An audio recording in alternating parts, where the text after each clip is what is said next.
Bonjour tout le monde. Allez, je vous fais une petite vidéo aujourd'hui, comme vous me l'avez demandé, sur le pervers.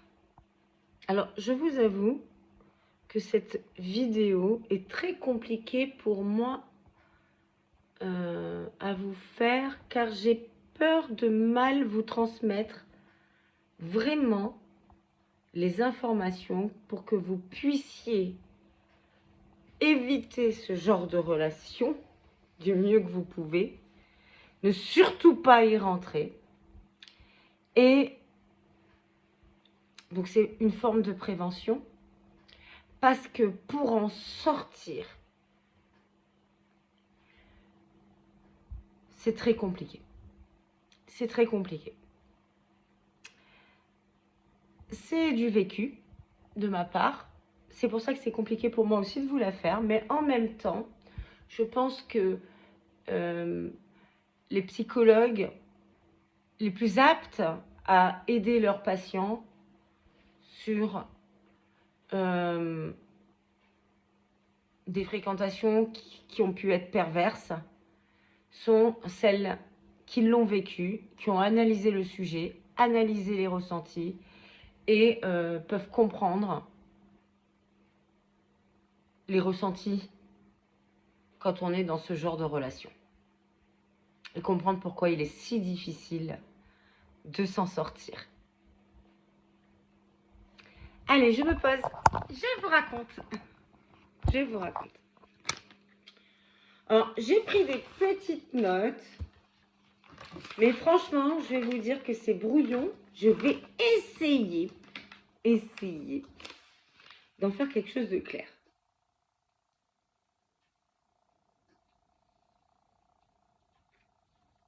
Si je n'arrive pas à faire cette vidéo, c'est que c'est pas encore digéré pour moi. J'ai du mal à faire 2 fois la même vidéo, ou alors je la reporte pour quand je suis prête à la faire, parce que je fais mes vidéos d'un coup. Il n'y a pas de montage, vous l'avez remarqué. J'essaie de vous les faire d'un coup. Alors, ce qu'il faut savoir sur la structure, sur le pervers. Déjà, ce qu'il faut savoir, là, je vais vous faire un peu de psychopathologie. Je suis obligée de vous le faire parce que beaucoup de personnes pourraient ne pas comprendre. Bon, donc comme je vous ai dit déjà, c'est que en psychopathologie, il y a la structure névrotique. Alors, les névrosés, on va dire, c'est quand on a, on va dire, des pathologies, entre guillemets, mais on a conscience que ce que l'on ressent n'est pas normal. Exemple, si on a des TOC, qui est un trouble obsessionnel, compulsif, on sait très bien que ces TOC-là, c'est pas normal c'est pas normal qu'on fasse ces tocs-là. C'est pas parce qu'on va déplacer un objet là que du coup on va être en sécurité. Par contre, ce qu'on sait, c'est que c'est dû à des angoisses. Voilà. Mais on a tout à fait conscience que l'acte même, la compulsion, l'acte même, n'est pas normal. N'est pas normal. Quand on a, justement, quand on est en dépression, on a conscience du pourquoi on est en dépression. Ça, c'est toutes les pathologies qui se trouvent dans la névrose. Donc, on peut dire qu'on est à plus ou moins degré tous des névrosés. D'accord ? Je passe les états limites, c'est entre la névrose et la psychose, et là, on peut mettre certains types de personnalités, comme la personnalité borderline, le trouble de la personnalité borderline. Donc les états la névrose, c'est une structure, les états limites, ce sont des structures aussi, où on met la personnalité borderline, antisociale, psychopathique, etc. Ça, c'est au milieu. Et après, on bascule dans la psychose. Et alors là, la psychose, on n'a pas du tout conscience de nos actes. La psychose, c'est la schizophrénie, d'accord, où on entend des voix, mais on n'a pas conscience que ces voix n'existent pas. Pour nous, elles existent, elles sont là. On peut y mettre la psychose maniaco-dépressive, où on n'a pas conscience de nos excès comment dire, nos grossièretés, comment dire, de nos épisodes délirants. Pour nous, il n'y a pas de délire, c'est normal. On s'en souvient même pas même de nos délires. Il y a la paranoïa. Bon, ben, on va imaginer, vous êtes à côté, vous avez un voisin à côté. Le paranoïaque va penser que son voisin le persécute, alors que non. Mais lui, il est sûr qu'il le persécute. C'est son délire à lui. Alors que les névrosés vont voir, ben non, il ne te persécute pas, il fait juste son jardin. Tandis que le paranoïaque va dire, si, il sort dans son jardin, toujours à la même heure. Ça tombe toujours au moment où je suis là, je pense qu'il est en train de m'espionner, il est en train de préparer un coup. Voilà, donc la psychose, c'est du délire et c'est une structure de personnalité qui est où les personnes sont terriblement, quand je dis terriblement, c'est terriblement en souffrance. C'est-à-dire que dans cette structure-là, je vous en parle parce que c'est important pour après vous expliquer le pervers. Dans cette structure-là, il y a une énorme souffrance. La personne a l'impression qu'elle n'existe pas. Attendez, j'avais pris quelques petites notes pour essayer de vulgariser tout ça, parce que je ne peux pas vous parler comme mes années d'études, vous n'allez pas comprendre. Donc, en fait, il y a dans... Évidemment, je n'ai pas trouvé la partie. Je sais qu'elle est vers là. Là, la structure psychotique, elle est où? Elle est là. Voilà, on n'existe pas. On a une angoisse de morcellement, c'est-à-dire que, comment dire, morcellement, c'est-à-dire que notre corps et notre esprit sont dissociés. C'est des angoisses qui sont, mais quand je vous dis terribles, c'est terrible. C'est-à-dire que on n'existe pas, on n'a plus d'identité. Je ne sais pas comment vous expliquer. C'est comme si on était dans le néant.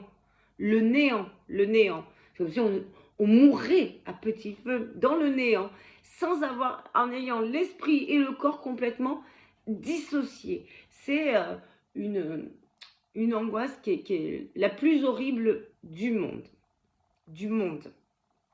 Et donc, un psychotique sur 2, à cause de ce genre d'angoisse, se suicide et ne se rate pas. Sans compter de tous ceux qui font des TS, qui se ratent. Là, je vous parle de ceux qui ne se ratent pas. Il y en a 1 sur 2, je vous le dis. Donc, c'est une souffrance horrible. Donc, vous avez compris, névrose, état limite. Donc, les états limites utilisent un peu des mécanismes de défense de la névrose, un peu de la psychose. Les états limites restent quand même installés dans ce monde avec des fois des décompensations de type psychotique tout en ayant un peu de structure névrotique qui permet, on va dire, de s'équilibrer dans le monde. Ok ? Donc, névrose, état limite, psychose. Jusque-là, on est ok. Ce sont des structures qui peuvent se soigner. Pas forcément se guérir, mais se soigner. Où il y a vraiment, les patients ont souffrent tellement qu'ils ont envie de s'en sortir. Parce que ce sont des personnes qui ont quand même de l'empathie vis-à-vis des autres. Ils ont quand même une forme d'empathie et ils ne veulent pas faire du mal à l'autre, qu'on soit dans la névrose, les états limites ou la psychose. D'accord ? Ils ne veulent pas faire du mal à l'autre. C'est leur pathologie qui leur font du mal. Ok ? C'est ça, en fait. Ce n'est pas pareil. Donc, on est dans ça. Et à côté des 3, 1, 2, 3, on a, comme ça, à côté comme ça, même pas une structure, un trouble de la personnalité que, en psychopathologie, on n'a pas su mettre ni dans la névrose, ni dans les états limites, ni dans la psychose, qui s'appelle la perversion. On peut la mettre nulle part. Pourquoi ? Parce que le symptôme premier de la perversion, c'est ne pas avoir d'empathie. Zéro empathie. Zéro. Dans tous les autres, il y a de l'empathie. Mais là, il y en a zéro. On est d'accord? Zéro. Et quand on n'a pas d'empathie dans la vie, on ne peut pas évoluer. Ce n'est pas possible. On ne peut pas évoluer. Parce que c'est grâce à notre empathie qu'on peut se sortir, qu'on peut évoluer, qu'on peut se remettre en question et qu'on peut se sortir de situations qui peuvent être problématiques. D'accord? C'est grâce à notre empathie. Quand on n'a pas d'empathie, on n'a pas de scrupules et on fait n'importe quoi. On s'en fout. On n'a pas d'empathie. Ça, c'est la perversion. C'est la perversion. Mais la perversion est à côté de la psychose. C'est à côté. On ne l'a pas mis à côté de la névrose, on l'a mis à côté de la psychose. La personnalité perverse, pour pouvoir maintenir son existence, va et ne pas basculer dans la folie, qui est la psychose, parce qu'il a une personnalité, le pervers, qui est friable, qui est fragile, qui est bourré d'angoisse. Bourré d'angoisse. Et pour pas basculer dans l'angoisse de morcellement de type psychotique, le pervers va devoir choisir des proies pour se remplir de leur énergie. Vous comprenez? Si le pervers n'a pas de proie, il bascule dans l'état psychotique avec l'angoisse de morcellement et peut se suicider dans la folie. Donc il a besoin d'une proie parce qu'il est vide, le pervers, il n'a pas d'énergie, d'une proie énergique pour pouvoir, comme un vampire suce du sang pour survivre, le pervers va sucer l'énergie de sa proie pour survivre et ne pas basculer dans la folie. Vous comprenez? Vous comprenez? Donc, le pervers va pas choisir n'importe quelle proie. Il va choisir une proie, déjà premier critère, empathique. Ben oui, lui, il n'a pas d'empathie. Il n'a aucune empathie, il a besoin d'une proie empathique. Si la personne, un pervers, normalement, ne se met pas avec un autre pervers. C'est pas possible. Il a besoin d'une proie empathique pour que cette proie empathique soit tournée vers lui, pour pouvoir lui pomper son énergie. Alors, il va choisir une proie empathique. Il va choisir une boule d'énergie. Sa proie sera une boule d'énergie. Une boule. C'est normal, il n'a pas d'énergie.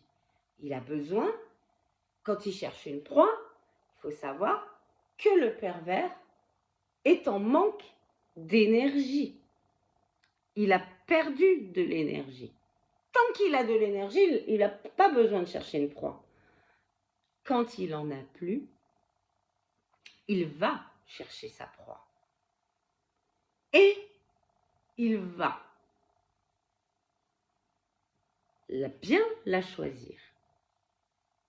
Moi, je vous raconte un petit peu mon expérience avec mon pervers. C'était une période de ma vie dans laquelle, j'étais célibataire, bien sûr. Et franchement, dans ma vie, franchement, tout allait bien. C'était une période de ma vie où j'étais effectivement une boule d'énergie. Une boule d'énergie. J'avais monté mon cabinet depuis je sais pas, un an ou deux, je sais pas. Il fonctionnait super bien. J'étais propriétaire de ma maison. Je vivais avec mon enfant à temps plein. Euh, j'avais, franchement, on peut dire que dans cette période-là, j'étais une boule d'énergie. Tout se passait bien pour moi. La seule chose à la rigueur à ce joli tableau, ce qui me manquait, c'est l'amour. Voilà, l'amour, un lien amoureux. Mais moi, j'étais indépendante, sûre de moi. J'abattais un travail énorme. J'étais propriétaire d'une maison. On va dire que moi, j'étais complètement en équilibre. Il me manquait juste ça. Il me manquait juste ça. Et je tombe sur cet homme-là, comme ça, par le biais d'un site de rencontre, hein, pour tout vous dire. Et cette personne-là se présente à moi. Après quelques coups de téléphone, il se présente à moi. J'ouvre la porte d'entrée. Et là, dans ses yeux, j'ai vu qu'il avait les étoiles. Normal, une boule d'énergie se présente à lui. Une boule d'énergie. Il rentre chez moi. Il regarde. Il voit que je suis bien installée. Il voit que je sais cuisiner. Il voit que je suis pétillante, solaire. Il y a mon enfant, à ce moment-là. Normal, je l'avais en garde exclusive, donc, et personne pour me le garder, peu importe. Il y avait mon enfant. Ah là là. Il capte que mon enfant aime le foot. Lui, il en avait strictement rien à faire, hein, du foot. Mais là, il se met à adorer le foot avec mon enfant. Il se met à adorer ça. Je lui parle, on se parle. Alors là, il adore tout. Tout ce que j'aime, il l'aime. Je me souviens du repas, je lui avais fait une tarte de moi-même avec une bonne salade César que j'avais préparée. Ah là là, ah, c'était le meilleur repas de sa vie.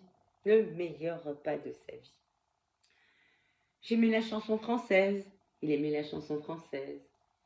J'aimais, je sais pas moi, j'aimais certaines émissions. Ah, il adorait ces émissions-là. Ou alors il disait, ah, ça me plaît. J'aimerais qu'on les regarde ensemble. Tout était parfait. J'étais parfaite. Parfaite, parfaite. Les semaines qui ont suivi, les mois qui ont suivi, il s'est montré parfait. Mon fils, qui rêvait d'avoir, entre guillemets, une nouvelle famille, mon fils, et une figure masculine équilibrée, mon fils avait aussi des étoiles dans les yeux en le voyant, en se disant, ah, un sauveur pour moi, pour lui, pour mon fils. Moi, personnellement, je n'avais pas des étoiles dans les yeux, personnellement, je n'avais pas de coup de foudre, mais je voyais tellement mon fils heureux, parce qu'évidemment, il avait vu ce fameux pervers, qu'il fallait séduire mon fils pour pouvoir aller dans mon cœur.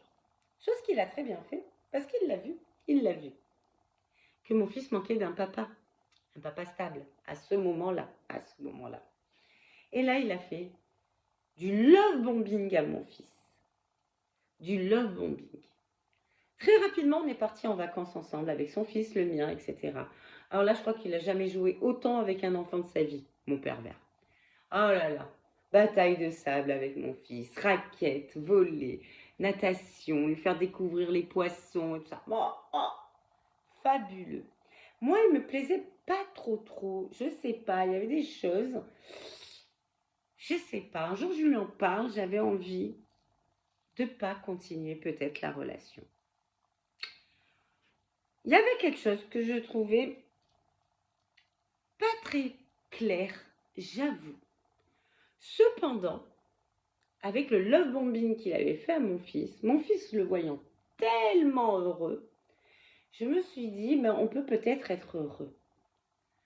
Bref, pour le coup, ben, je me suis laissée aller dans cette relation-là. Et effectivement, il a il a compris, mon pervers, qu'il fallait à tout prix qu'il me fasse du love bombing à moi aussi.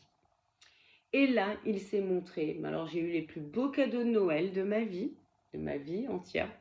D'ailleurs, il fallait bien que j'en profite parce que ça a été les derniers. Donc, les plus beaux cadeaux de Noël. Je crois qu'il m'avait offert mon premier iPhone. J'avais jamais eu de téléphone exceptionnel dans ma vie. Un super beau stylo, je crois que c'était Montblanc pour mon travail. Mon fils aussi avait été hyper gâté. Bon, bref, magnifique. Au bout de, donc là, très attentionné, très à l'écoute, très dans le mimétisme. Oh, tout ce que tu dis, c'est tout à fait moi, j'adore. Enfin, on a des fous rires, hein, il aimait tout ce que j'aimais, il me trouvait radieuse, des compliments en voiture, en voilà. C'était, mais fabuleux, fabuleux. Je peux pas dire ce que je... Mais pour moi, j'avais l'impression de vivre un rêve. Très rapidement, il me demande en mariage. Très rapidement, c'est normal. Une boule d'énergie comme moi, c'était précieux. Très rapidement. Au bout de 4 mois, je crois qu'il me demande en mariage. On se marie au bout de 10 mois. De 10 mois. J'avais ma maison, il avait la sienne. Mais vu que lui, il avait son fils en garde alternée, qu'on habitait à 1h15, 1h15, 1h30 l'un de l'autre, eh bien, il fallait bien qu'il y en ait un qui déménage. Et moi, ben, empathique comme je suis, sympathique comme je suis, j'ai dit, ben, ok, moi, vu que j'ai mon fils en totale garde, c'est plutôt à moi de déménager. Tant pis, je rebâtirai mon activité. Il me dit, oui, mais de toute manière, tu n'as pas besoin de beaucoup travailler euh, parce que, voilà, enfin, je sais pas, voilà, t'inquiète pas. Donc, on décide de faire un contrat de mariage dans lequel je vendais ma maison. Mes sous étaient les siens étaient les miens, sa maison était ma maison, etc., etc. Bref, là, j'ai pas bien réfléchi. Il me faisait croire que j'avais tout à gagner parce que moi j'avais dit si je déménage pas pour rien, je vais pas tout perdre pour rien. Donc il me dit t'inquiète, on va faire un super contrat de mariage. Contrat de mariage que je paye parce que lui, 0 €. Il avait juste une très jolie maison de 240 mètres carrés, mais on est bien d'accord que seulement 115 mètres carrés de cette maison étaient habitables. Le reste était à bricoler. Bref, j'arrive dans cette maison avec un joli terrain, mais je constate assez rapidement, pas tout de suite, mais assez rapidement, quand je décide de me marier avec lui, qu'en fait, dans cette maison, il ne faisait rien. C'est son père qui venait bricoler toutes les semaines pour lui. C'est des copines à lui qui lui faisaient le repas ou sa grand-mère qui lui faisait les repas. C'est son père qui lui apportait la viande quand il venait, la viande. Donc la générosité venait des autres. Lui, il foutait pas grand-chose. Moi, j'avais dit une chose aussi. J'avais dit que je ne supportais pas, je ne voulais pas être avec un homme qui jouait aux jeux vidéo. Ça, c'est quelque chose qui était rédhibitoire pour moi. Bref, lui, soi-disant qu'il jouait pas aux jeux vidéo, je commence à constater, une fois marié, que, en fait, il est addict aux jeux vidéo. Là, j'ai vendu ma maison.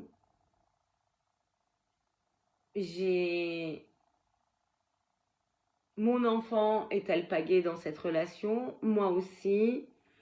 Euh, J'essaie de reconstruire mon activité professionnelle, je constate tout ça, il se met à pleurer, à me dire mais non, en fait c'est parce que je vais pas bien en ce moment au travail, alors qu'à la base, hein, tout allait bien pour lui, hein. Le travail allait bien, tout allait bien. Je constate que, en fait, dans son travail, il est pas bien. Bam.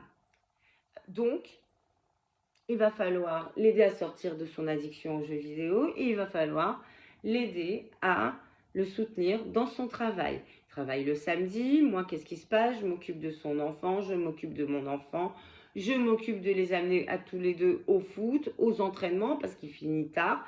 Je me mets à devenir la cuisinière de la maison. Je dois en plus remonter mon activité professionnelle. Bref, ça se passe comme ça. Donc, à un moment donné, dans son travail, il tombe en soi-disant burn-out et là, il n'a plus de travail. Il se met en arrêt maladie, il fait un semblant de dépression qui n'existe pas, en fait. Je le soutiens, je l'amène chez les médecins, il n'est pas bien, il dort toute la journée, il fait rien à la maison, rien, quand je dis rien, c'est rien. Donc j'essaie de le bouger tout en travaillant, tout en m'occupant des enfants, etc. La seule chose que je lui demandais, c'est de m'occuper sur certaines parties des devoirs de mon fils qui avait été traumatisé par son père sur les devoirs. Et avec lui, ça coulait mieux. C'est la seule chose que je lui ai demandé. Au bout de 2 ans, il décide de rompre la seule chose que je lui avais demandé dans notre contrat relationnel, c'est le fait de faire les devoirs à mon fils. Il dit à partir de maintenant que je suis libre, c'est moi qui vais faire les devoirs à mon fils, mais moi je fais plus les devoirs au tien. Parce qu'il est débile, ton fils. D'un coup, il se met à dire que mon fils est débile. Alors qu'avant, il aimait mon fils. Donc là, après la phase de love bombing sur mon fils, il part dans la phase de destruction de mon enfant. Et là, c'est un coup de poignard pour moi. C'est un coup de poignard. Alors mon fils, c'était pas très facile, mais en même temps, c'était pas non plus le pire des délinquants à ce moment-là. À ce moment-là. Bon, il n'a pas été délinquant non plus, hein, mon fils, mais ça l'a pas aidé à être en tout cas, à se sentir en sécurité et à bien grandir. Bref, tout le temps des remarques sur mon fils, que mon fils devait entendre de sa chambre. Il est nul, il est inintelligent, c'est un débile, c'est un cas social, c'est un cassos, c'est la merde, nanana. Alors ça donnait lieu bien sûr à des disputes. Je protégeais mon fils, bien évidemment, bien évidemment. Et ça, c'était toujours devant des fois des amis à nous.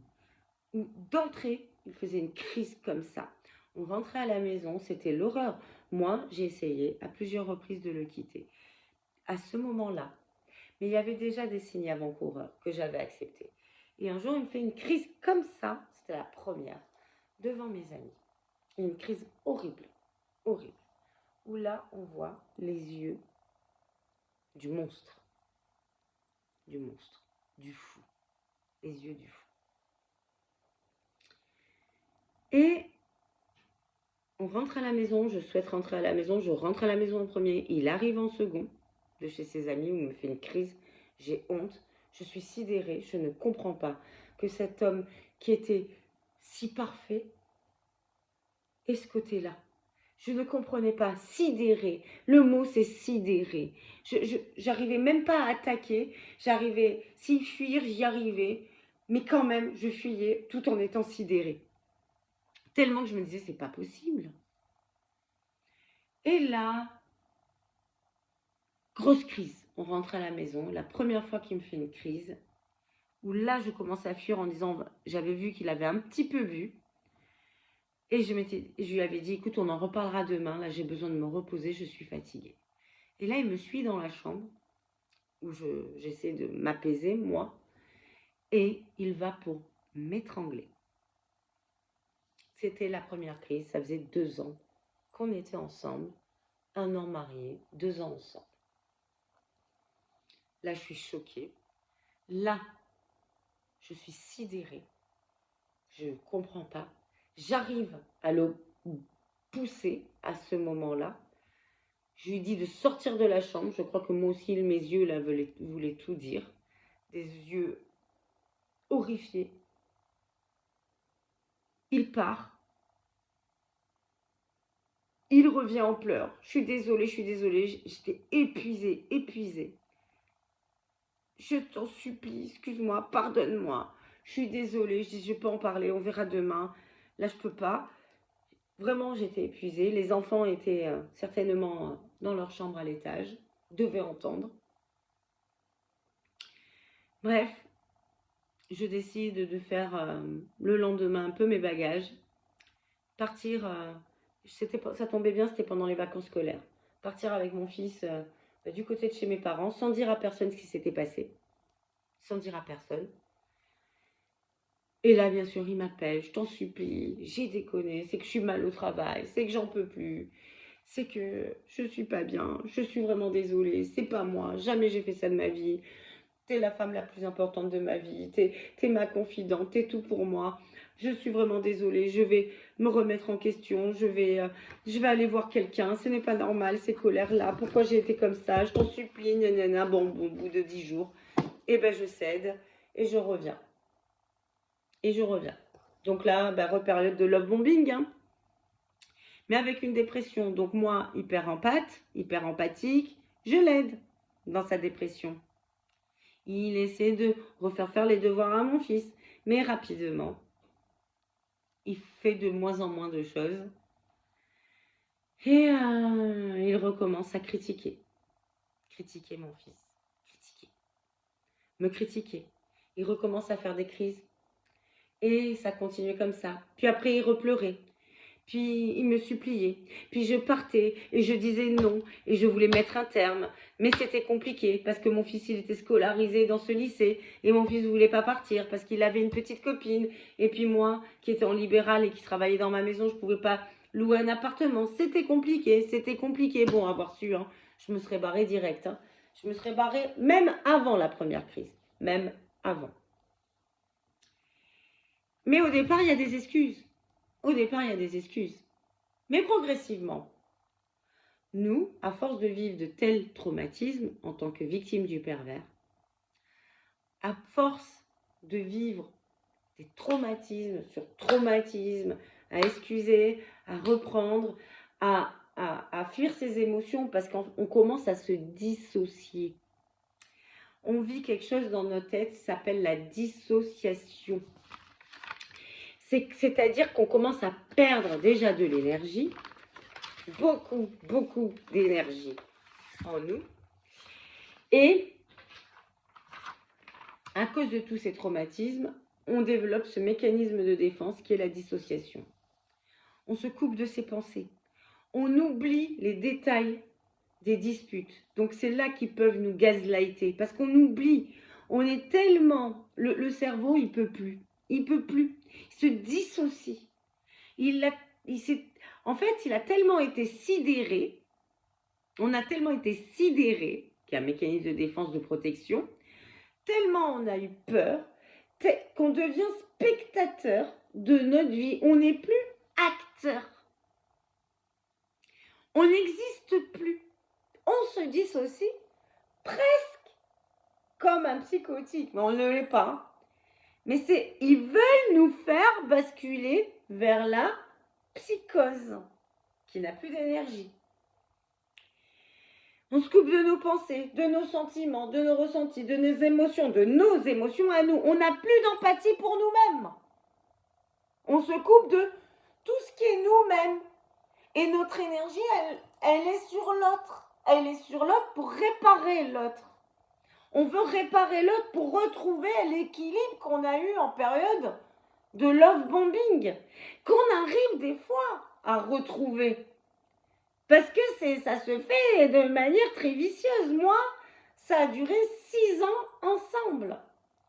Ça se fait progressivement. Parfois, on arrive à récupérer un équilibre où toute la famille est heureuse, où c'est l'harmonie, où les amis sont heureux, où c'est la maison du bonheur. Donc on y croit. Mais non, bam, retraumatisme, residération pour nous, et ça recommence. Et ça recommence. Mais c'est de plus en plus violent. C'est-à-dire que là, c'est même plus on est une mauvaise mère.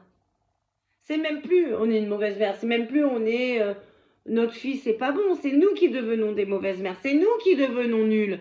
C'est nous qui devenons... Ce n'est plus de leur faute. Avant, ils s'excusaient, c'était de leur faute. Soi-disant. Et ça, c'était une stratégie. Là, ça devient de notre faute. C'est à cause de nous qu'ils se mettent en colère. Parce que on n'exploite pas bien leur potentiel d'amour. Ils nous le disent. Ils nous le disent. Tu ne sais pas exploiter mon potentiel. Je suis une boule d'amour. Et toi, tu n'exploites pas ça. Tu ne sais pas te remettre en question. Et nous, on y croit parce qu'on les a déjà vus être à plusieurs reprises des boules d'amour dans les périodes de love bombing. Donc, vu qu'on se dissocie nous-mêmes, que notre âme n'est plus en nous, que progressivement notre énergie est aspirée parce que on lui donne, donc nous, on en a de moins en moins, on est beaucoup moins performant dans son travail, on devient moins équilibré. Moi, personnellement, même en tant que mère, j'étais plus la mère cool, super, enfin, équilibrée, solide pour mon enfant. J'étais devenue fragile, à douter de moi, à plus savoir si j'étais à la hauteur ou plus à la hauteur, même avec mon fils. Je gardais mon tempérament, entre guillemets, mais je savais plus si c'était bon ou pas bon. Alors c'était ma profession. C'était quand même ma profession. Même dans ma profession, je commençais à douter de moi, alors que ça faisait des années que je faisais le même métier. Je me suis remis même à faire des multiples formations pour reprendre ma confiance en moi. Et ça a marché de faire ça. Mais lui, ça lui plaisait pas que je me reforme pour reprendre de l'énergie. Parce que là, j'étais devenue sa marionnette et il voulait que je sois marionnette.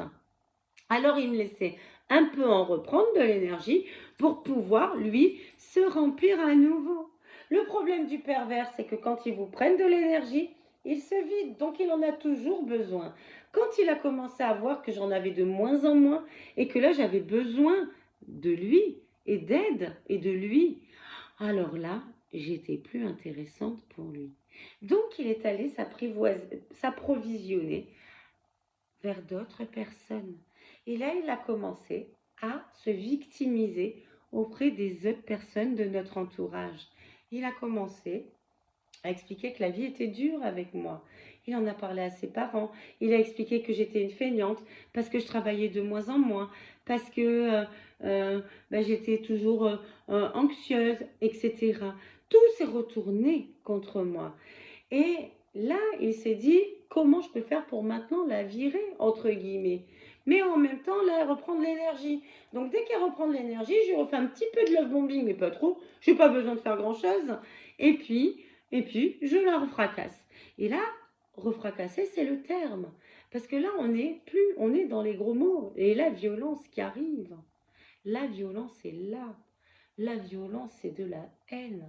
Il va dire dans ses phases de colère, quand il n'arrive plus à maîtriser les choses, parce qu'il voit qu'on ne vaut plus rien, il nous dit qu'on ne vaut plus rien.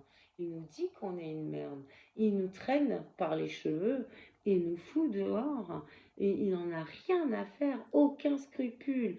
Un monstre, une horreur. C'est des humiliations en permanence. Il a trouvé aussi des singes volants. Les singes volants, c'est les complices qu'il a su se faire en se victimisant. Évidemment, ces complices-là me voient moins bien, donc obligatoirement pour eux, c'est de ma faute. Donc, ça commence comme ça.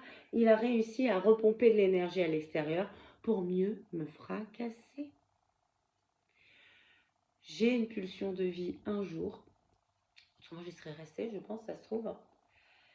Je vais vers un de ces singes volants que je pensais être mon ami, mais qui ne l'était pas. Je l'avais aidé à l'époque à sortir de son cancer. Je sais qu'elle verra cette vidéo si elle la regarde. Je vais la voir. J'étais en pleurs, j'étais complètement épuisée, fatiguée. C'était terrible pour moi. Et elle me dit, mais Tiffany, tu es trop gentille. Elle m'a sorti ce terme-là. Tu es trop gentille. Bon, elle ne m'a pas aidé pour autant, mais en tout cas, elle m'a sorti ce terme. Je vais la remercier pour ce terme-là, juste pour ça. Tu es trop gentil. Et à ce moment-là, je faisais une formation sur le trop gentil. Et quand elle m'a dit le trop, gentil, je savais que je l'étais. Mais trop, il était de trop. Et là, j'ai compris que ça voulait dire tu n'as plus d'énergie en toi. Donc, il t'a tout bouffé. Il ne t'aime pas. En fait, cet homme ne t'aime pas. Et toi, tu t'aimes plus, tu n'as plus d'énergie en toi. Et ça a été le déclic pour que je demande le divorce et que j'aille voir une avocate. Pour se remettre d'une relation comme ça, donc j'ai divorcé. Mais il faut savoir, alors il m'en a fait vivre des choses pendant le divorce. Et j'ai déménagé assez loin, à 1h30, bien 1h30 de là où j'habitais. J'ai dû reconstruire toute mon activité à nouveau. Je me suis retrouvée du coup d'une maison propriétaire à un logement locatif. Dans le divorce, il m'a bien pris pas mal d'argent, beaucoup de choses qu'il a pu masquer. Comme quoi il faut être très très vigilant sur plein de choses, mais je ne l'étais pas moi, j'étais dans la confiance, naïve. Et suite à ça, après mon divorce, 8 mois plus tard, j'allais un peu mieux parce que j'étais hyper dans l'action. Et à un moment donné, pour une question de papier administratif, je l'ai au téléphone et il me refait du love bombing. J'étais pas encore, j'avais repris mon énergie, pas totalement, j'avais repris 30% de mon énergie, on va dire, au lieu des 100% avant. J'en ai repris 30. Et il a vu qu'il y avait encore de l'énergie. Lui, il était au plus bas de son énergie. Mais là, je n'avais pas encore compris que c'était un pervers.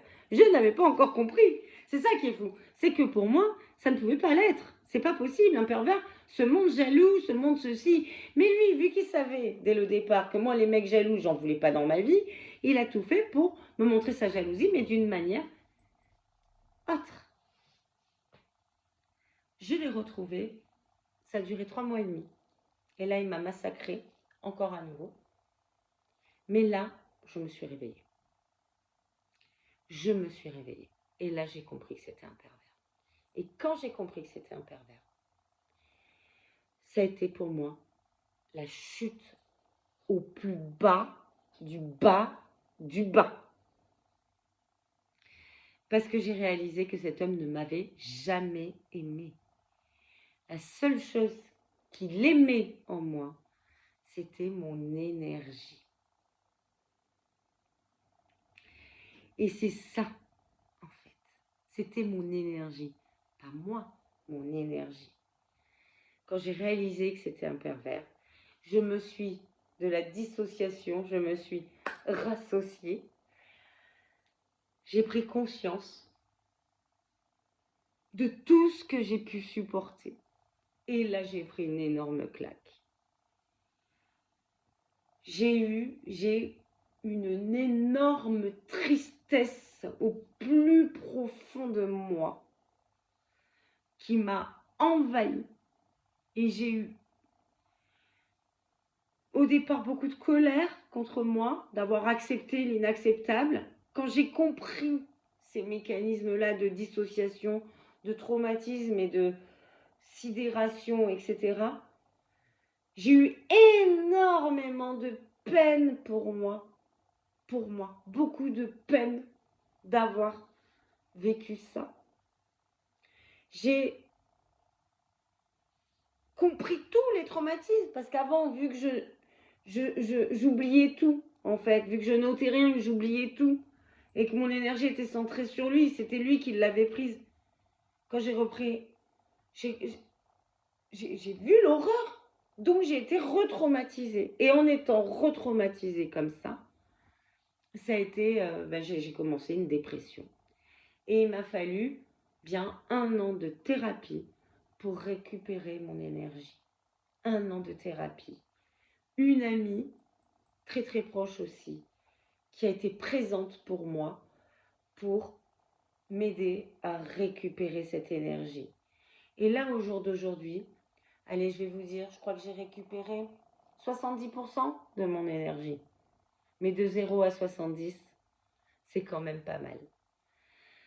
C'est pas encore terminé, mais aujourd'hui, mes blessures se sont réparées. Cet homme-là devient dans ma tête un étranger. Avant, c'était tout. Aujourd'hui, c'est un étranger pour moi.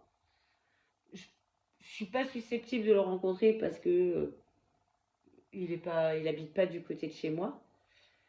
Je sais qu'il est en couple depuis, il a trouvé une autre proie, une autre victime, et franchement, la pauvre, si elle voit cette vidéo, j'espère que ça pourrait l'aider. Mais moi, c'est pas mon problème, c'est plus mon problème maintenant.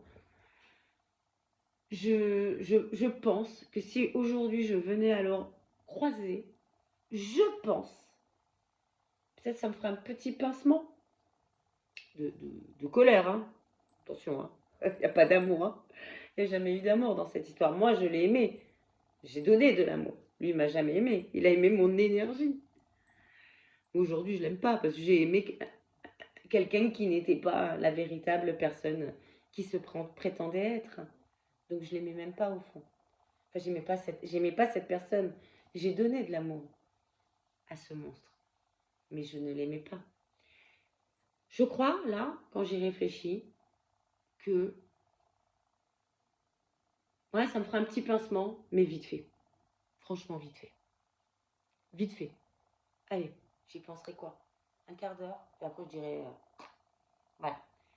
Donc il n'y a que, vous voyez, j'ai divorcé il y a 3 ans. 3 ans et demi de séparation. Cela fait que quelques mois que j'ai récupéré 70% de mon énergie et que je suis peut-être prête à peut-être voir si je peux me réinvestir dans une autre relation sentimentale. Donc il y a de l'espoir, mais on ne sort jamais indemne de ce genre de relation. Et pour conclure tout ça,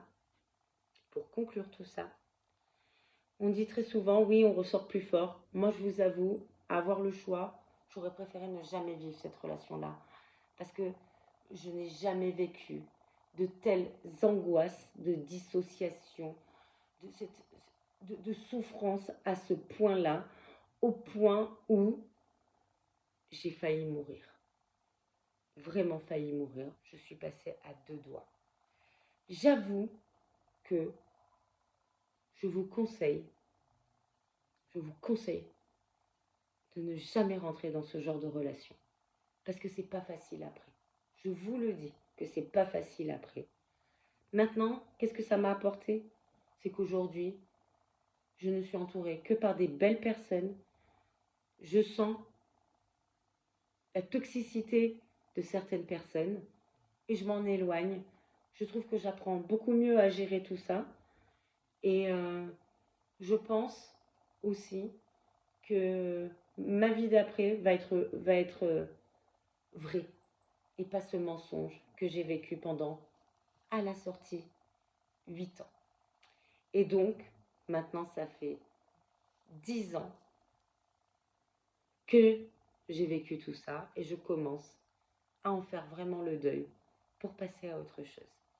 On en est un peu plus fort parce que je peux effectivement mieux aider, apporter de mon vécu, beaucoup mieux aider mes patients qui vivent ça, beaucoup, beaucoup, beaucoup mieux parce que je connais tout là-dessus. Mais j'avoue qu'émotionnellement, j'aurais préféré m'en passer. Allez, j'espère que j'ai bien exprimé mon expérience, que ça vous a permis de comprendre des choses. Le pervers narcissique utilise le mécanisme de projection. Il projette sur vous ce qu'il est.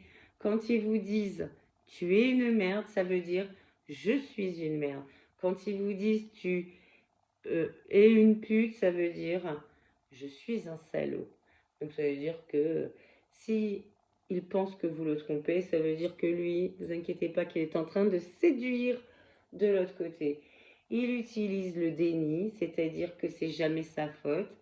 Il fait celui qui non, ça s'est pas passé. C'est un menteur, il ment. C'est jamais sa faute, mais il vous fait croire que c'est vous qui vous remettez jamais en question. Il vous fait toujours croire que c'est vous qui ne vous remettez jamais en question, alors que vous ne faites que ça. Et que lui ne le fait jamais. Lui, il ne fait rien. Tout simplement rien. Même dans la prise de décision du quotidien, il ne sert à rien. Il est bête. En fait, il est creux. C'est quelqu'un qui n'est pas intelligent. C'est quelqu'un qui compte sur l'énergie de l'autre pour pouvoir grandir. Mais il ne grandit pas. Il ne grandit jamais parce qu'il s'en vide après. Il s'en vide. Tout ce qu'on lui apporte, ça ne sert à rien. Moi, à la rigueur, quand je donne de mon énergie à mes patients, etc., qui m'en apportent aussi beaucoup, mes patients m'apportent beaucoup d'énergie, mais je sais qu'elle sert à quelque chose. Lui, ça ne sert à rien. Il s'en est vidé. De tout ce que je lui ai apporté, il s'en est vidé. Son nouveau travail, là, qu'il a eu, il a eu des problèmes parce qu'il a été très, très, très maltraitant envers une de ses collègues. Ça ne sert à rien. C'est un monstre. Je peux vous dire que il se confiait beaucoup à moi, mon pervers. Beaucoup à moi après notre séparation. Beaucoup, beaucoup. Il me disait que toutes les filles qu'il rencontrait n'étaient pour lui que des rats de laboratoire. Et ouais, et il me disait tout ça. Et la fille avec qui il est actuellement, il me l'a dit texto. Je l'utilise parce qu'elle me va bien, parce que je fais des sorties. Mais pour moi, c'est un rat de laboratoire. C'est tout. Elle me permet juste d'avoir de l'énergie. Elle me permet juste de faire des randos, de faire des choses, de tout ça. Ouais. Puis en plus, elle est jolie, elle est ingénieure, elle a de l'argent, donc ça me va bien. C'est tout. On est juste des proies qui l'utilisent. À la moindre insulte, parole rabaissante du pervers narcissique, fuyez.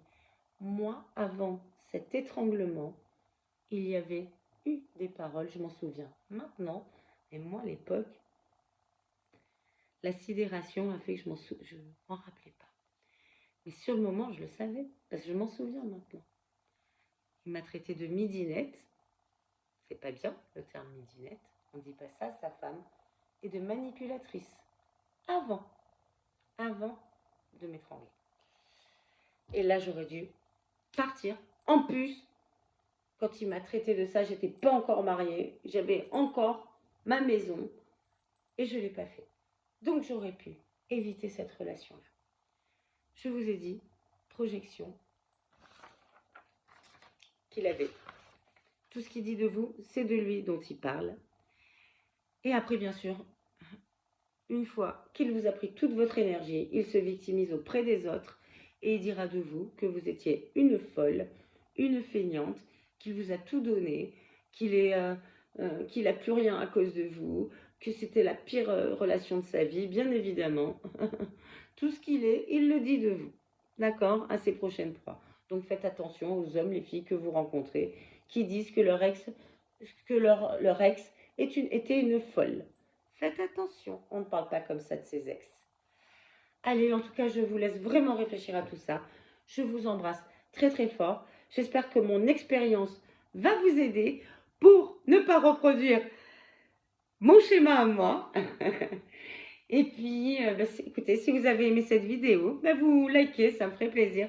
Toujours likez, s'il vous plaît, ça me fait plaisir. Commentez, partagez. Et si vous me voyez pour la première fois, ou si vous ne l'avez toujours pas fait, j'ai vu qu'il y a des personnes qui regardent mes vidéos qui ne le font pas. Abonnez-vous, abonnez-vous. Je vous embrasse très très fort. Bisous, bisous, bisous.